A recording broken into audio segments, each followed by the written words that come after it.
matagal kayo naglalakad. Since ano po yan? Since kailan Hindi pa na? sumpong-sumpong lang siya. Ay, hindi siya consistent. Kailan yung huling sumpong? 3 weeks ago. 3 weeks ago. Siguro, Kasi minsan nagja-jog ako, walk, tapos jog, walk, jog. Nung huling jog ko, bigla pumitik, may pumitik dito. may pumipilig dito. Alam niyo kung ano yun. Tandaan niyo, pag hindi consistent, nyari ngayon, meron.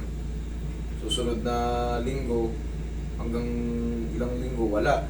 Tapos pagka parang pinipuwersa-puwersa mo, pak, may umaano. Ano yan? Pag gaganyan, mga bone spar yan sila, sumasala. Ngayon, magkikreate ka ng May gumagano. Ibang tunog dito. Yung ibig sabihin yun, sign of ano yan? Sign of osteoarthritis. Yun po yun. Pagka hindi siya consistent. Kasi kung pilay ka talaga, talagang araw-araw ang pilay. Hindi ka naman pilay. Yun nga yan. Sign of ano yan, osteoarthritis. Sumikirot dito pag Ang pinaka the best dyan is kahit pa paano, magbawas ng alat, magdagdag ng tubig. Wala naman akong maintenance. O yun nga, magdagdag lang ng tubig, magbawas lang ng konting alat.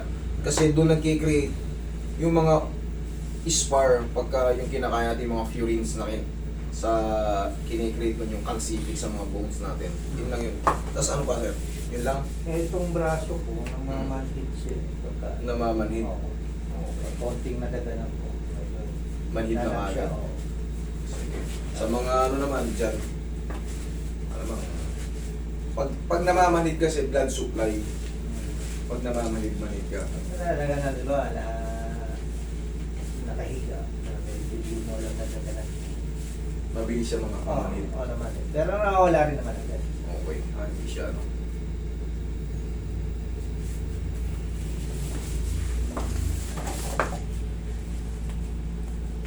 Pero doon ang tracing niya sa leg. Ano na rin ako na. Mga bones. Yeah. Relax lang po. Tayo kayo sir. Pagano sir. Yan. Relax lang po. Okay, upo ulit.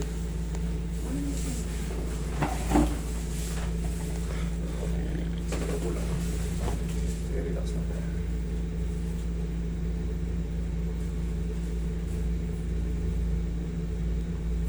Hindi ka patagilid sir.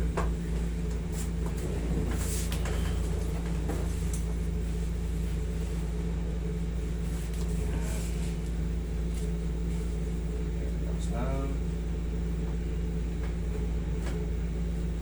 Kabilang side.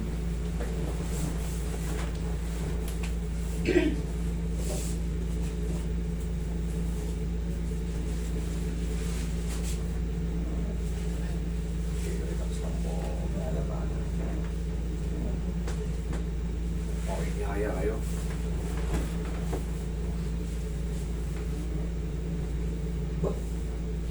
Hindi pa ba umuwi? Sige, diretso ka. Hindi pa tayo.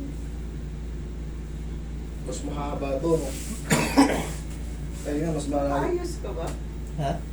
Ayos mo yung katawan mo, sige. Yan, hindi ka diretso. Hindi kanina pa bigla. Yan, akala ko kasi. Hindi, siyempre sinusukat natin yan para mapantay. Baka yung posisyon mo sa balakang ay nakaangat. Okay. Mapapantay naman yan. Pero siyempre, mas maganda yung double check yung posisyon niya para kung talagang maiksi Ayan, talaga. yung pang hawak mo naman. Yan. Dito. Dito. Oo, ayan. May sakit yan. Yan. Medyo sumasakit. Yan. Pag sumasakit yan, Yan. ibaba nyo ng paganyan, tsaka nyo pigilan. 1, 2, 3, 4, 5. Tapos, relax lang. Sample. Puputok. Diba? Okay. Ay, hindi. Sige, mamaya babalikan ko yan. Lapa kayo, sir. Ikaratingin na natin yung buong likod nyo para sulit. Nararamdaman mo yung usok ng buto mo sa Oo, tulo. bumalaw. Pumutok. Tapos sa ganyan.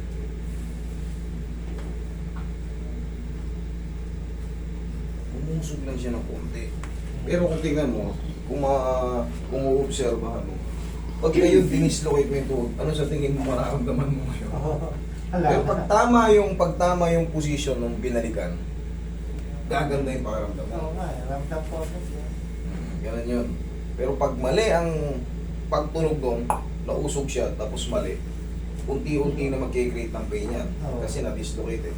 Kasi ma-overstretch yung mga tinatawag nating mga ligaments dyan. Left and right, yung MCL, LCL, sasakit na yun.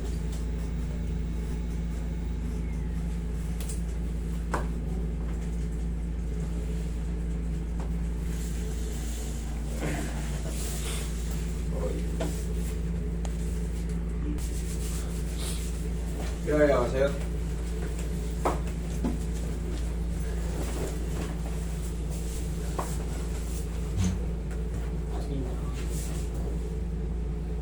Yan, lagi sa tiyan yung kamay.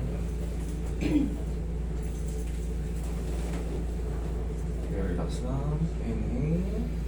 Seal.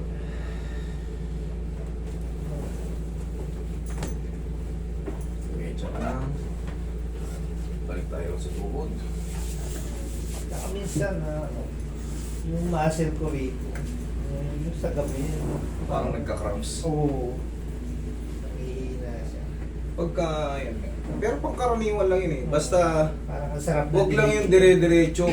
Hindi siya pangkaraniwan pagka, kahit gabi, pinupulikat ka, tapos, Sabi malimit. misis ko pinapagasahe, pinadidiinan ko lang ba para ano. Gano'n lang naman. Basta pag pinupulikat tayo, pag pinupulikat tayo dyan sa mga muscle na yun, i-ganyan nyo lang yan, oh. Yan. Huwag nyo lang ipakataas, ganyan lang. Ipantay nyo lang ng ganyan, kusa na yan magre-relax. Tapos, syempre, massage nyo. Oo, easy. Masarap Massage niya, nyo, yes. ididiinan. Massage nyo lang ng pao. Ganun lang. Very ano lang yan. Huwag na huwag nyo gagawin yung, ay, sakit, tutupiin nyo ng ganyan. Naku, lalo kayo mamimilipit. Ang pinaka-the best dyan, straight nyo lang ng ganyan. Huwag nyo lang pakataas sa ganyan. Ganyan nyo lang. Tapos Kakalma konting na. haplos lang. Tapusin nyo lang ulit yun. Oo. Kasi magre-react na yun eh. Sasakit ng konti Kaya yun. ganyan. Pero pag na-massage nyo yun, kakalma rin siya agad. Ganun lang ang pang-control dyan. Pero kung may na kayo pinupulikat para sa inyong lahat, sa inyong kalaman, baka bumaba na yung magnesium or potassium nyo. Kailangan nyo magkakakain ng saging, inom kayo ng sabaw ng buko, sabaw ng tulya, halaan, yung mga ganyan, tahong, yung mga shells. Kailangan nyo yan. Pero kung hindi naman, part lang din ng pagkatao natin yun. Talaga may nagka-cramps sa mga muscle natin pag napapagod. So, pag yun tumatalong ko, kung ba nakaupo na, ganyan ka. Hindi ako tumatagal, hindi para sa dati. Ewan ko kayo, pagkatapos Alam mo mo kung karatingin. Alam mo kung bakit? Troy paper ko. Kaya minsan nagbabago yung mga hindi yung parang dati kaya ko to eh. Pero wala namang masakit. Pag tinagalan ko lang, may umano. Oo. Kulang tayo sa stretch tapos syempre sign of ano na rin yan. Kasi umiidad po yung mga tendon natin at mga soft tissues natin. Gumaganon talaga sila. Kailangan mabalik tayo sa mga basic. Oo, One, two. stretching naman ako. Kahit hindi maabot ang mahalaga, mas stretch lang yung mga muscle and tendon natin. Balik tayo sa mga ganyan pag nakakaramdam tayo ng ano.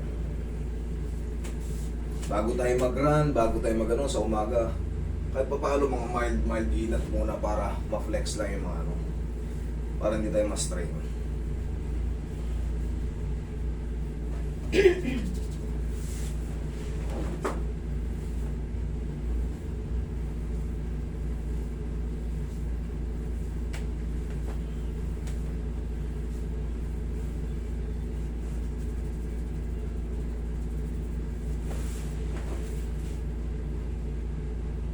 Ayan, wala na kanina. Pag pinindot mo dyan, masakit eh.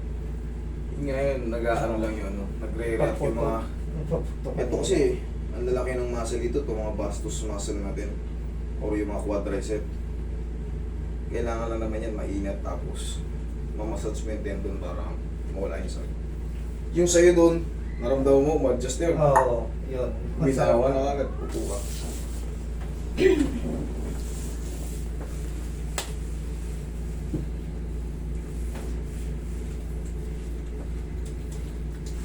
Yari na yun sa tukod.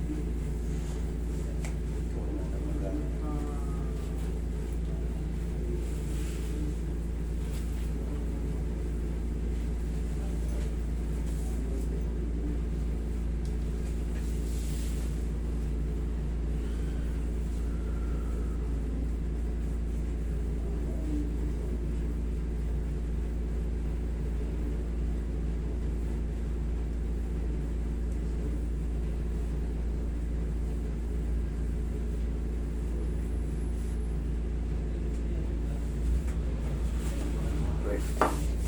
Eh, bang kambing hao.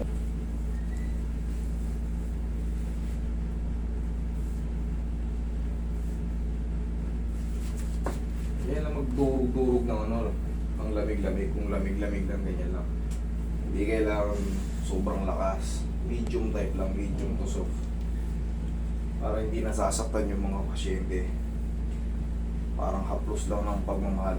Ganun lang. Isa kasi iba. Ang daming pupunta rito. Ano, Dahil pumunta ito, ang daming pasa. Sobrang daming pasa. Yun ang iniiwasan natin. Kasi hindi na kayo babalikan yan. Yung mga nagsisimula pa lang sa ganitong field, hindi na kayo babalikan ng mga pasyente nyo pag magiging customer nyo. Pagka kayo ay sa umpisa pa lang, sablay na, puro pasa ang inabot ng mga kliyente nyo, ay sigurado, ipagkakalat pa nun. Kaya kailangan magbawas kayo ng presyo sa pagdiin. Kasi pag lamig-lamig lang, kaya ng haplos ng ano lang, ganyan lang. Soft to medium lang. Pero syempre, kailangan pag-aralan nyo muna yung mga joint-joint din natin. Okay, sir, gusto ang pakiramdam nyo. Lakad.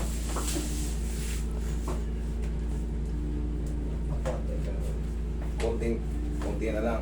Sir, yung konti, siguro mga 1 to 2 days, wash out na yan. Okay? ito, wala namang ano to.